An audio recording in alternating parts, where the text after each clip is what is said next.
come back. All right, so 17 was sample size. 16 degrees of freedom. So we're here, right? Now, we calculated an observed test statistic. See, it's all the way off the board. It's all the way off the board. Okay, how should I explain this? Okay, we can explain it from the complement. All right. So here's T. 0 is here. Negative 0.79, what is it? 792? I'm going to have to explain this from the complement side.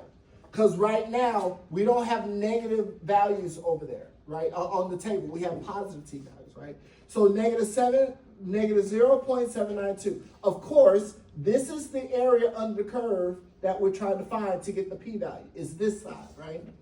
But look here, negative 0.792 going in this direction is the same probability as going 0.792 going in that direction. Is everybody with me? Because what did we say? For every positive t, there's a negative t on the opposite side, equidistant from 0. So negative 0.792. So here's 16. Negative 0.792 is between, ready for this? Negative 0.690 and negative 0.865. Notice that I threw negatives on there. If you throw, hear me out, I'll get to the point. If you throw negatives on these values, that region goes in that direction to the left. You'll be finding that t value going to the left. Because what did we say? For every positive t, there's a negative t with cutting off the same amount of area. So pretend that is 0.792. That means that there's a negative 0.792 with the area going to the left. That's the same as that area. You understand? Let me go. I'll go back up to that. Now I can touch it. Okay. So pretend that this is 0.792 and it's creating this area. There is a negative 0.792 right here that's cutting off this versus that. And if it's negative 0.792, that means, and this piece looks like that, that means this area is the same thing as this area, right? Does that make sense what I'm saying? Yeah. So when you throw negatives in that table, you are looking at this same piece on this side going to the left. Is everybody with me so far? All right? Now, here's the point I'm trying to make. So now we go back up here. All right. So that means that the area to the left is somewhere between 20 and 25%. This value is somewhere between 20 and 25%. Negative 0.792 is close. Oh, here it is. Negative 0.792 is closer to this one. Let me see. 792. 792. Yeah, you're right. It's closer to this value, negative 0.690, than it is to negative 0.865. So that means that probability is closer to 25% than it is to 20%. So you have to interpolate it. Since it's close to this, but it ain't that, I'll be like, okay, about 0.23. Is everybody with me so far? I'll say it's about 23. So this is 0.23, 23% of the curve. But remember, this whole thing is 100%. If this 23%, this is around 0.77, 77%. Is everybody with me? Now you have an idea. Now you have an idea why the p-value was around 0.78. Is everybody with me so far? So that's the complication with the t-table. You have to approximate probability. It doesn't give you probability like the z does. But the good thing is, listen carefully, the good thing is is we have statistical software that'll do the p-value. We said it was 0.78. Let's put that p-value here. So p-value 0.78.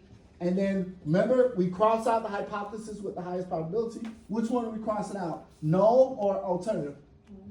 Alternative, that's right. We cross out the alternative. So how do we state the conclusion? We what? We fail to reject the null hypothesis. That's right. So I'll put it up here. Step 5. We fail to reject the null hypothesis. Okay? And conclude that the mean, and when we say mean, we're talking about the population mean, not the sample mean. So I'll put right above it, pop, like that, the population mean, winnings is approximately equal to, what is it, $37,318. So the claim, we're going to conclude, we're going to keep that claim, we're going to uphold that claim. Okay? So that means you have to concede. You concede. Okay? A question. Okay, you said you have to round out 0.792, but why are you rounding it off to 0.690? Wouldn't it be 0.765? Isn't that close? No, I didn't round. Or- I said that this probability, I said this is clearly between these two values. okay. But it's closer to this value than it is to this value, right? So that means that probability right here, the amount of that probability is closer to 25% than it is to 20%. So I interpolated. I was like, 23%. So that's why we said this was like 23. Yeah. All right. Okay. Question so far? Yes. This is about the project again. Yes. So when we do our conclusion, do you want us to like put in the new and stuff like that? No, not in the Like, conclusion. not here. So in the conclusion, you don't need to write anything like, you don't have to write the symbolic notations part. But you do need to interpret so we failed to reject, so we kept this one. So you have to write it back in terms of the scenario. What does that mean? Yeah. Yeah. And that's what we did there. And also, when we do the approximation, Yes. do you want us to get it from what we got from our formula, or from like the statistical? From the statistical, right. You take the p-value from the statistical analysis. I was just showing you why the t-table has, right now, the t-table sucks using it, right? It sucks because you have to approximate the probabilities and the p-values and all that, right? But when you use this for confidence intervals, this is a very powerful table. It's just right now, if you want to use it to calculate p-value, it sucks. But when we start using this for confidence intervals, very helpful table. Okay. So here's what I'm going to do. We're going to stop here because I stole your 10 minutes. So I'm going to give it back because I don't want to be a thief. Okay.